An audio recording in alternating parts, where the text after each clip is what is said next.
हमारे हेमकिशोर उस्ताद। तो आज संडे की हमारी वर्किंग है, तो हेमकिशोर उस्ताद बताएंगे कि संडे को क्या होता है और कैसे हम वर्किंग से बचें। कुछ उपाय हो सकता है हेमकिशोर?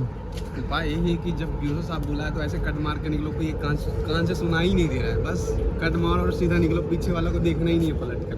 ये बंदा झूठ बोल रहा है, सबसे ईमानदार लड़का यही है, लास्ट तक वर्किंग यही करेगा, देखना। और मैं भी यूट्यूब में सर्च करना पड़ेगा कि कैसे वर्किंग से बचे। लो भाई, स्पोर्ट्समैन को क्या काम मिलता है। तो आज की वर्किंग यहाँ से लेके यहाँ तक टास्क दिया था हमको, जो कंप्लीट हो चुका है। बहुत से लोगों को लगता है कि स्पोर्ट्स की जॉब और फौज की जॉब सही रहती है। मेरे ख्याल से सही तो रहती है, लेकिन इसमें रैंक वाइज भी काफ़ी वो रहता है। तो मेरे ख्याल से सबसे छोटी जो रैंक रहती है, हवलदार से आप अगर आते हो फ़ौज में तो आपको बेनिफिट है, जैसे मेष और एसआई से चालू हो जाती। फिर मतलब फ़ौज में आना तो, या फ़ौज में या बेल्ट वाली जो भी नौकरी है, तो मेरे ख्याल से तो आपको भाई ऑफिसर लेवल से आना चाहिए, कोशिश करना चाहिए। बाकी जिसको नीड है भाई उसको तो भाई सबसे पहले जॉब ज़रूरी है। एक तो आप स्पोर्ट्समैन हो और ऊपर से कांस्टेबल हो, तो सबसे बड़ी दिक्कत ये है, ठीक है ना। एक तो स्पोर्ट्समैन लाइफ लंबी नहीं होती है, मैक्सिमम टू मैक्सिमम आप 10 से 15 साल खेल लोगे खेल स्थान के। तो उसके बाद आपको जीडी में जाना पड़ता है। फिर वहाँ पर जो जीडी में जो भी ड्यूटीज़ वगैरह होती है वो करनी पड़ती है। तो ये सिस्टम है भाई। अगर आप ऐसा सोच के आ रहे हो कि स्पोर्ट्स की जॉब पकड़ोगे और यहाँ पर कुछ काम नहीं करना पड़ेगा और आराम से लाइफ निकल जाएगी, ऐसा नहीं होता। फ़ौज के अलग कायदे, रूल एंड कायदे थोड़े अलग हैं। तो उसी हिसाब से आप अपनी प्रिपरेशन करके आओ। कि अगर आपको थोड़ा लगता है कि आप पढ़ने में अच्छे हो या आप स्पोर्ट्स में बहुत अच्छे हो इंटरनेशनल लेवल के, तो कम से मेरा मानना है कि हवलदार या एसआई लेवल से तो आओ। तो हमारी वर्किंग कंप्लीट हो गई है, हम जा रहे हैं। और ये हमारे हथियार पड़े हुए हैं, फौजी लैंग्वेज में इसे एलएमजी बोलते हैं।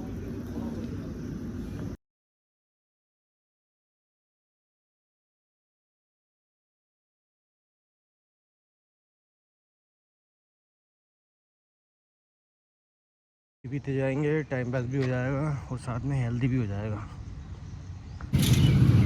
तो ये जा रहे हैं अपने रूम और वर्किंग ख़त्म हुई है। और कोई ना कहीं ना कहीं जा ही रहा है कि सबका रेस्ट नहीं होता है। तो भाई कल से बॉडी की रिकवरी नहीं हो रही थी और बॉडी काफ़ी एग्जॉस्ट हो गई थी। मतलब ऐसा लग रहा था पता नहीं क्या ही हो रखा है, कुछ करने का मन नहीं कर रहा था। दिमाग में कई चीज़ें रहती कि ये करूँगा वो करूँगा, कुछ अपनी स्किल पे काम करूँगा, पर नहीं हो पाता क्योंकि ट्रेनिंग में ही मुझे लगता है कि काफ़ी एफ़र्ट्स डाल देता हूँ मैं। वो ज़रूरी भी है ट्रेनिंग में। और एक तो साला काम इतने, अभी कुछ टाइम से मैं अपना कुछ काम नहीं कर रहा, तो दिखाता हूँ कि क्या कंडीशन है रूम की। तुम देख रहे हो थोड़ा गंदा गंदा दिख रहा होगा आपको, ये देखो सामान सब ऐसे ही फैला रखा हुआ है, कल से बर्तन ऐसे रखे हुए हैं, कपड़े ऐसे सूख रखे हैं। तो आज था संडे, तो आज की हमने रेस्ट और मॉर्निंग में वर्किंग थी हमारी। जो मतलब अगर जो फ़ौज में वो अच्छे से जानता है कि मतलब संडे को भी वर्किंग होती है हमारी, तो वर्किंग थी। तो आज लॉटरी में अच्छी वर्किंग फंसी थी, थोड़ी लाइट थी। और उसके बाद हम निकल गए, रूम में आ गए, अपना थोड़ा लाइट ब्रेकफास्ट करा, कुछ करा, बनाने का कुछ मन नहीं था। मन तो कर रहा था बाहर से कुछ खा लें, पर बाहर जिस टाइम हम निकले वहाँ पर कुछ खुला नहीं था। तो घर पे आए, सैंडविच हमने बनाया, कुछ हेल्दी भी हो गया और अच्छा रेस्ट लिया आज। पता नहीं आज बॉडी इतनी फटीग में थी कि उठने का कभी मन नहीं कर रहा था। और अब ऊपर जाऊंगा, थोड़े अपने कपड़े उठाऊंगा, उसके बाद शाम को हमारा फिर फॉल इन होगा। संडे के दिन होता है कि साला कोई इधर उधर भग तो नहीं गया, चेक करने के लिए कि सारे ठीक ठाक हैं, स्वस्थ हैं। लेने आया हूँ कपड़े में कपड़े सूख रहे हैं। ये भाई धूप भी सही है, करारे करारे बिल्कुल कुरकुरे कपड़े हुए हैं। हाँ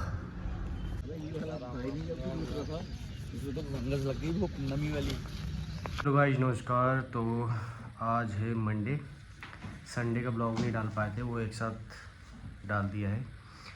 तो मॉर्निंग में काफ़ी पता नहीं सैटरडे को कुछ ज़्यादा ही वर्कआउट हो गया था, उस चक्कर में बॉडी रिकवर नहीं हो पा रही थी। तो आज सुबह जब स्लीप साइकिल सही करी तब जाके अब थोड़ा रिकवरी सही हुई है। और अभी अभी उठा हूँ। मॉर्निंग में दूध और थोड़ा मूसली खा के सो गया था। वीडियो बनाने का भी मौका नहीं मिला, और जब आपका मूड नहीं होता है तो फिर किसी भी चीज़ का मूड नहीं होता है, फिर वो वीडियो बनाना बोल दो, फिर कुछ भी चीज़ एक्टिविटी। प्रैक्टिस चलो कर ली थी तब भी, मतलब प्रैक्टिस ऐसी चीज़ है जो बे बन के भी कर सकता हूँ मैं। और बोलते ना कि मन हो तभी करना चाहिए, लेकिन मेरा ऐसा है कि प्रैक्टिस नहीं भी होता तो भी कर लेता हूँ मन से, मतलब। और बाकी आज की डाइट दिखाता हूँ लंच में क्या क्या क्या है। लंच में आप देख सकते हो ये दो अंडे का दो ऑमलेट बनाया है, लौकी की सब्ज़ी है, थोड़ा चावल है, और ये थोड़े खीरे, सलाद और प्याज, और ताकि हेल्दी फूड रहे मेरा।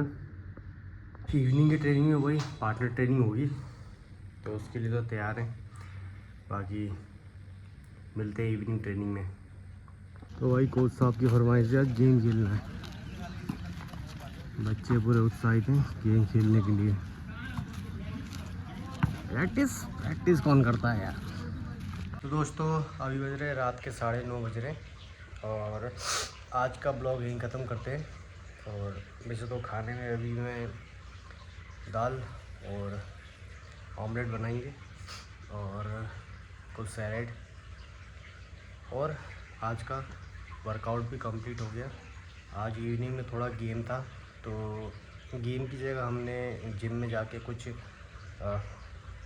एक्सरसाइज की, और जिससे मेरा थोड़ा वेट भी लूज़ हो जाए और साथ में थोड़ी स्ट्रेंथ भी हो जाए। तो ऐसा कॉम्बो बनाया था मैंने, उस हिसाब से मैंने वर्कआउट किया। तो वीडियो में आपने देख ही लिया होगा। बाकी प्रोग्रेस चल रही है वेट लॉस की, पर कई बार ऐसा होता है कि वेट एक जगह अटक जाता है, और हम भी कई बार होपलेस हो जाते हैं कि यार क्या हो रहा है, इतनी मेहनत कर रहे हैं तब भी वेट लॉस नहीं हो रहा। पर ठीक है, मतलब ये तो हम बहुत पहले से मैं वेट लॉस करते हुए आ रहा हूँ, क्योंकि मेरा वेट बहुत जल्दी बढ़ जाता है, तो कोई बड़ी बात नहीं। लेकिन मेन चीज़ होती है वेट लॉस करने में, हार मत मानो कभी भी, कंसिस्टेंसी बनाए रखो। कुछ भी हो, कभी बढ़ेगा, कभी घटेगा, कभी पॉजिटिव रिज़ल्ट आएंगे, कभी नहीं आएंगे।